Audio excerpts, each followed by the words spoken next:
Saviez-vous que dans cette maison délabrée, où le jeu devrait être innocent, une obscurité profonde se cache derrière chaque tunnel et chaque jouet? On l'appelle la maison de Petit, et une fois endormi à l'intérieur, vous risquez de ne jamais vous réveiller. Tout commence par une pancarte. Les mots « maison de Petit » défilent en rouge, sous un dessin représentant un adulte et des enfants souriants.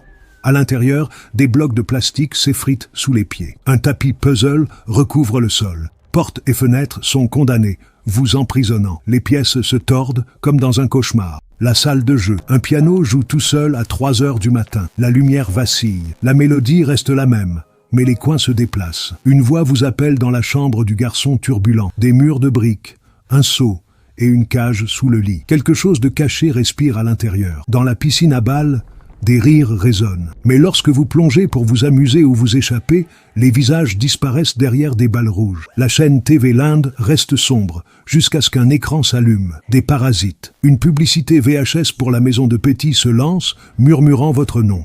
La porte des toilettes affiche « Amusez-vous bien ». Puis Frendo apparaît, mais il n'est plus un ami. Petit et Frendo cherchent un nouveau chef d'orchestre pour remplacer Charlie, disparu.